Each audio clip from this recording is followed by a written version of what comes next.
Livro Na Hora do Adeus, capítulo 28. Desajustes familiares. Eram tantos os gritos, desmaios e choros que iniciamos sem demora, junto às equipes do cemitério, preces e mais preces. O ambiente era de revolta. A mãe do rapaz, de 22 anos, estava indignada, pensando mesmo em assassinar o marido. Para entrarmos na capela, foi preciso um tratamento especial em nossos corpos, perispirituais. Tão pesadas eram as vibrações. O garoto, bem ligado ao físico, pareceu-nos ainda encarnado. Olhamos atentamente e constatamos que nem 1 centímetro separava o corpo físico dos outros corpos. O espírito, bastante perturbado, só fixou na casa mental um instante do crime. Parecia estar em estado de choque. Um técnico nos explicou que os corpos já estavam desligados, mas a mente espiritual, de tão encaixada no físico, não libertava as rodas energéticas do duplo que já sofria a falta dos fluidos e das energias. O espírito, o dono dos corpos, não tinha condição de ajudar os técnicos. As pessoas presentes sequer uma oração faziam, impregnadas de revolta e ódio, sem saberem que estavam fazendo sofrer o garoto George, que tanto precisava de preces. Saí à procura de alguém que pudesse nos ajudar e encontrei uma irmã que, intuída, logo iniciou um Pai Nosso que nos ajudou muito.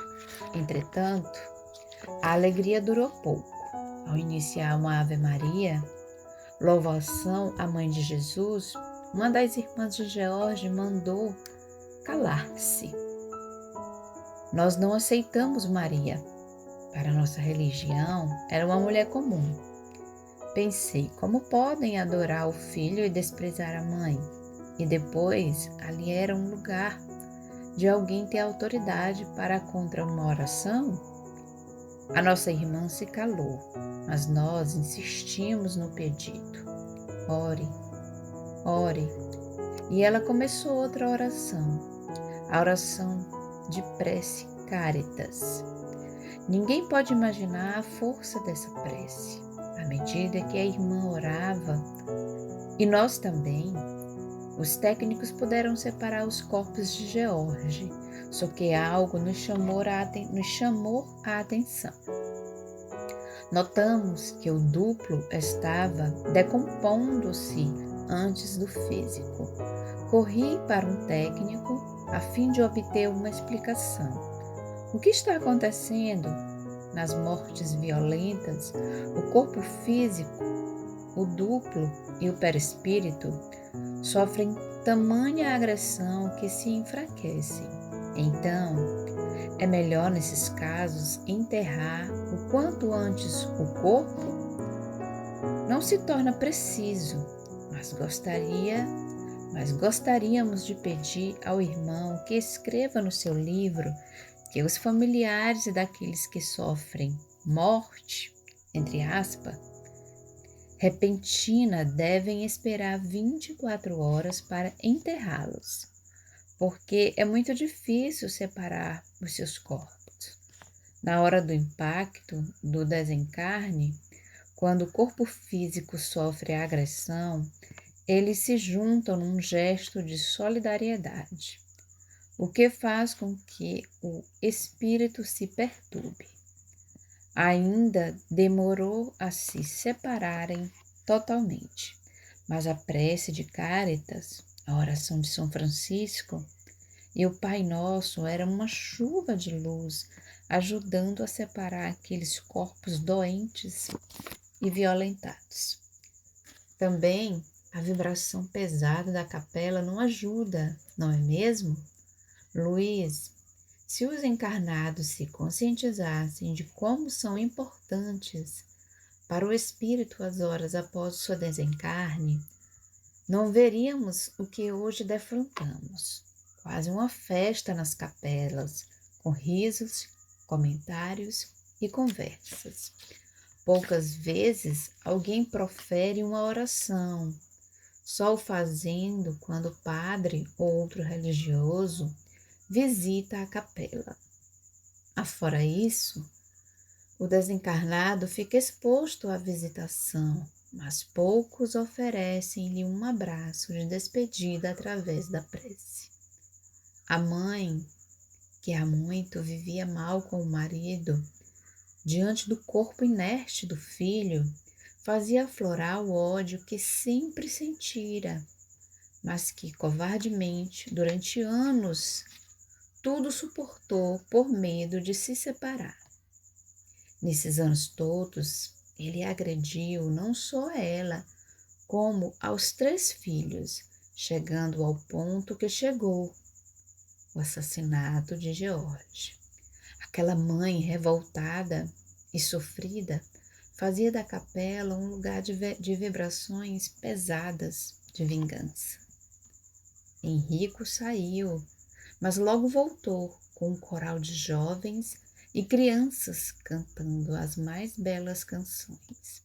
Uma brisa suave varreu todo o ambiente, como que retirando alguns miasmas de ira e revolta.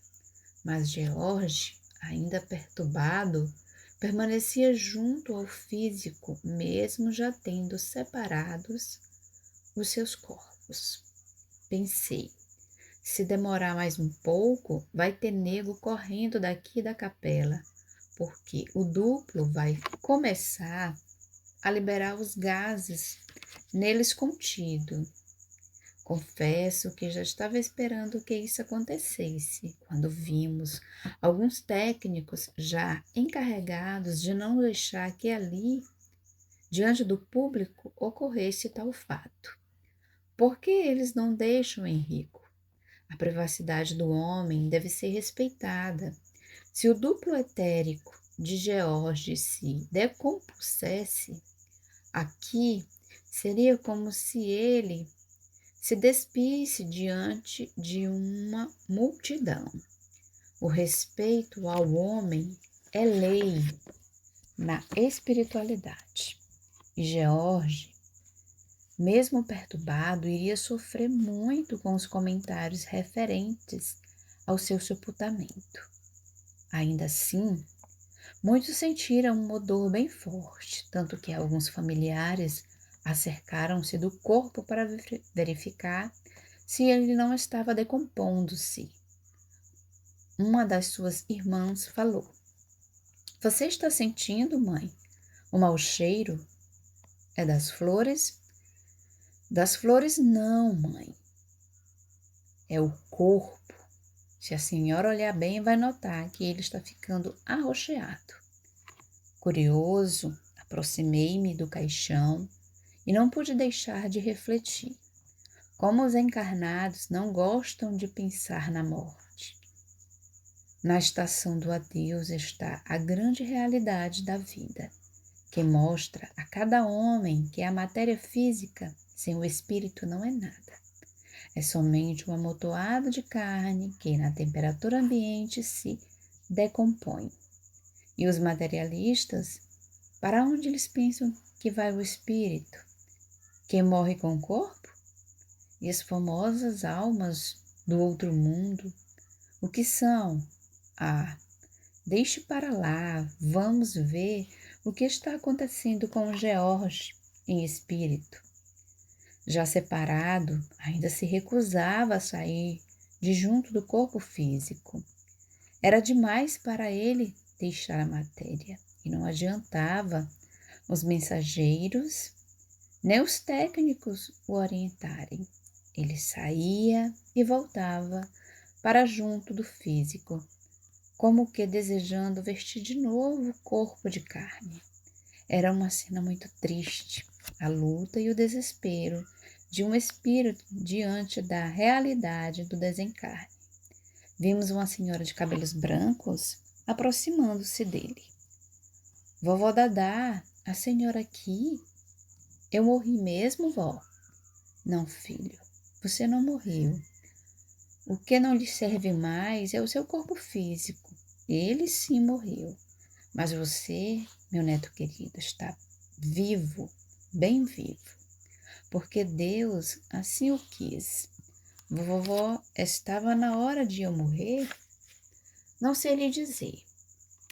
O fato já se deu e agora não é hora de buscarmos culpados, mas de deixarmos de nos sentir vítimas.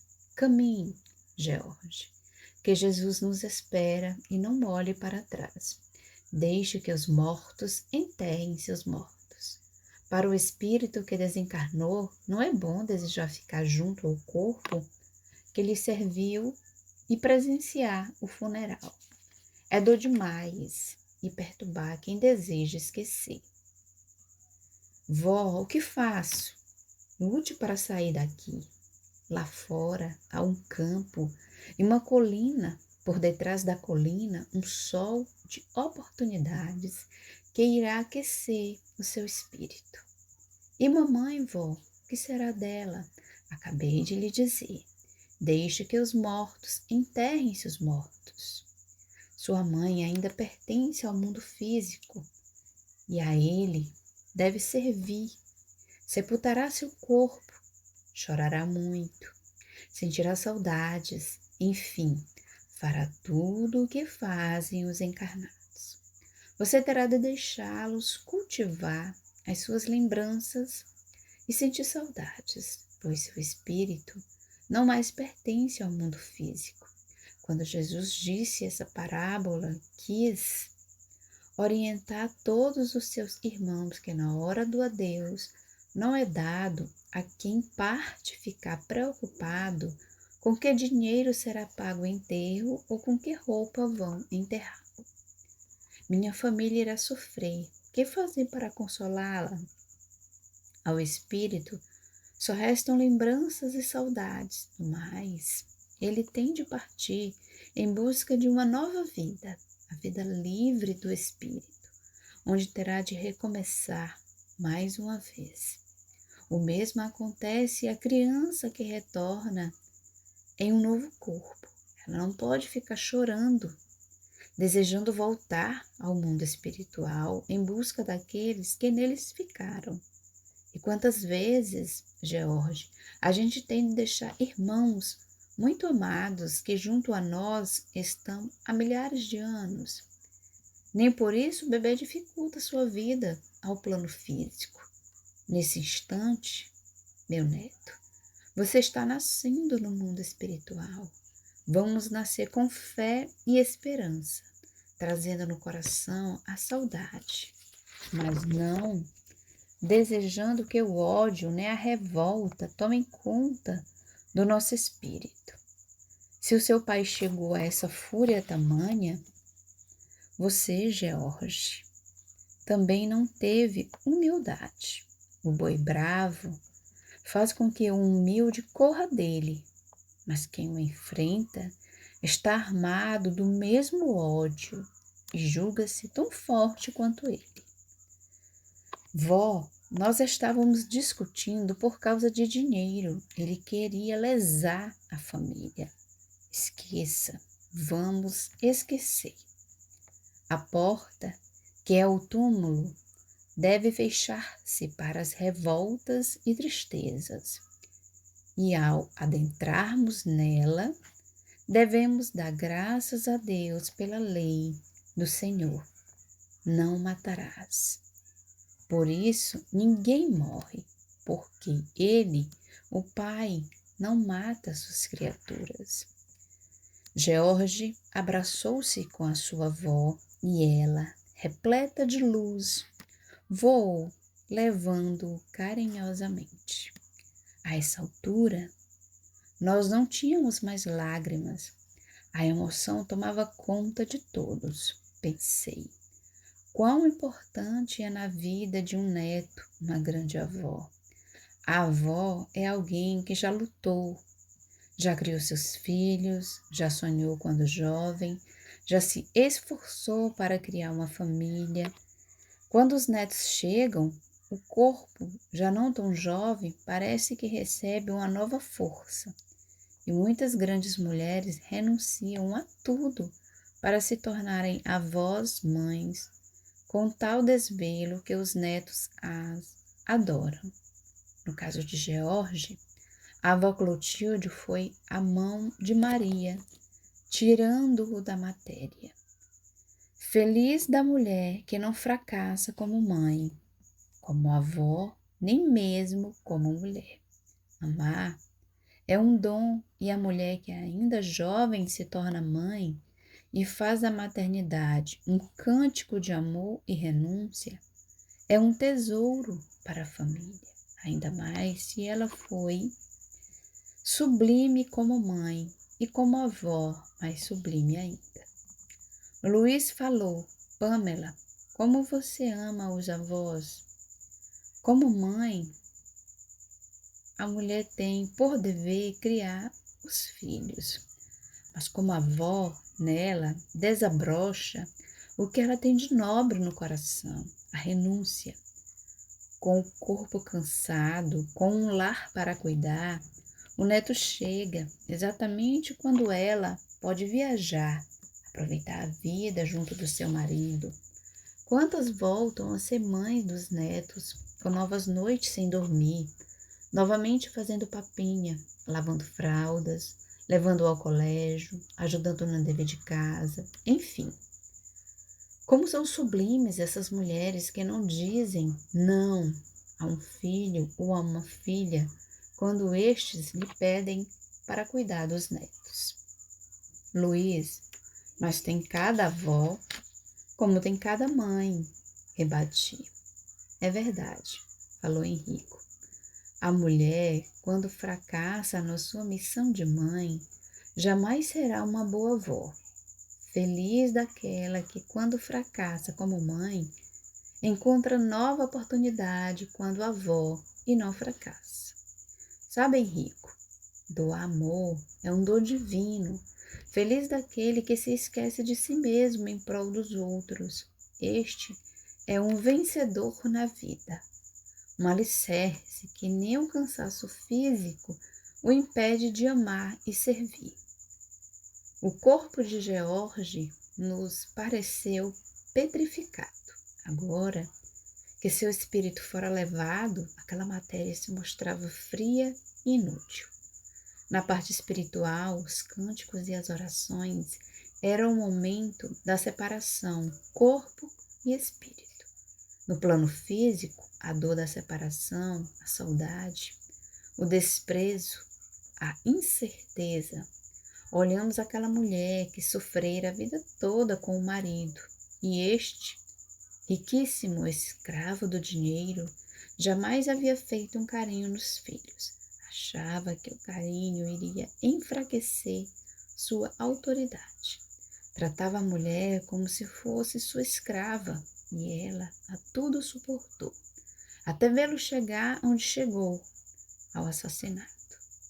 O que parece uma briga de família pode chegar a um ponto tal de agressão que o fim pode ser trágico. Polícia ou cemitério. Tudo por quê? Falta de fé, de amor a Deus, de religião. O lar não é um reformatório, e sim uma escola onde todos devem aprender a palavra renúncia. Vamos dar uma chegada até a capela ao lado. Convidou-nos Henrique.